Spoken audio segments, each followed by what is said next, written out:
nessa noite. Amados irmãos, com a entrada do pecado neste mundo, por causa da rebelião do primeiro homem, a ruína e a desolação tomou conta de toda a humanidade. Deixe-me repetir. Por causa da rebelião do primeiro homem, Adão, a ruína e a devastação tomou conta de toda a humanidade. Aí você fala, mas um pecou e todos sofreram as consequências, porque a ruína e a desolação não vieram somente sobre Adão, e sim sobre toda a humanidade. Nós já vamos ver pela palavra de Deus o porquê e como responderemos isso à luz das Escrituras Sagradas. Uma coisa que eu preciso também acrescentar nesse tempo introdutório é que todas as esferas que envolvem o ser humano foram afetadas por causa da rebelião, por causa do pecado. Todas as esferas. Aí você faz uma boa pergunta para mim ou para nós. Mas quais esferas são estas que foram afetadas por causa do pecado? Por causa da rebelião do homem? Aí, 1 Tessalonicenses, capítulo 5, versículo 23, irá nos responder. O apóstolo Paulo está usando esta expressão para um contexto diferenciado, mas ali nós temos uma clareza daquilo que envolve as esferas de um ser humano. Ali está escrito assim, para que o mesmo espírito, alma e corpo sejam conservados íntegros e irrepreensíveis até a vinda do Senhor. Olha lá, para que o espírito, a alma e o corpo sejam conservados íntegros e irrepreensíveis até a vinda do Senhor. E nesse texto, nós temos uma definição clara da integralidade do ser humano. Aqui nós vimos que as esferas que envolvem o ser humano são estas três: espírito, alma e corpo. Estamos só lendo a Bíblia para os irmãos.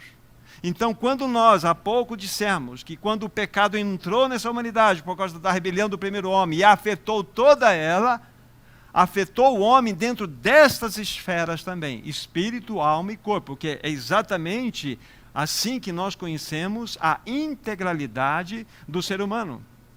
Então, quando o primeiro homem pecou, todo o seu ser foi atingido completamente. E como disse a vocês que iria mostrar um texto que não somente afetou Adão diretamente, mas toda a humanidade, Romanos capítulo 5, versículo 12, tem a resposta para nós. Romanos 5, versículo 12. Lá está escrito, porque assim como que por um homem entrou o pecado no mundo, e pelo pecado a morte, e a morte passou a todos os homens, porque todos pecaram. Vocês estão me entendendo? Assim como por um homem, quem esse homem? Adão. Entrou o pecado no mundo, e pelo pecado a morte. E a morte passou a todos os homens, porque todos pecaram. Então, vocês percebem, e eu também, que o primeiro pecado de Adão não afetou ele unicamente, mas afetou a toda a humanidade. Qual é a grande prova disto? É porque em você e em mim há um vírus chamado morte. Há um vírus chamado morte. Ele está presente. Aqui está o grande grito de que há algo errado nessa humanidade. A morte nunca foi projeto de Deus. A morte é uma intromissão no projeto de Deus devido à rebelião do homem. É muito claro. Deixe-me dizer palavras fortes para vocês agora, para vocês entenderem a seriedade do pecado. Uma criança que acabou de nascer agora, num berçário, num hospital, ela não nasceu para viver, mas nasceu para morrer. Isso aperta a gente. Isso mostra-nos a realidade, o problema do mal que está na sociedade humana, nessa humanidade toda. Então, quando o homem pecou, todas as esferas do seu ser, nós já vamos ver com clareza isto, foram afetadas. Como mostramos aqui, que também a humanidade, ela recebeu toda essa herança, toda essa carga da consequência do pecado do homem. Ou seja, quando o homem pecou, a morte permeou, estou falando do primeiro homem, consequentemente de todos nós. A morte permeou as 3 esferas do seu ser: espírito, alma e corpo. Logo mais adiante, nós vamos ver com mais clareza nessas esferas, ou cada uma delas, como que a morte agiu e age. Mas, por enquanto, essas informações são suficientes para nós. Repetindo, então, a morte, por causa da rebelião, por causa do pecado, ela permeou espírito, alma e corpo. Todo o ser do homem foi afetado. E isso atingiu toda a humanidade. Então, inicialmente, esse é o quadro que nós temos. A descrição. A descrição clara. Nós fazemos parte de uma humanidade caída, afetada pelo pecado.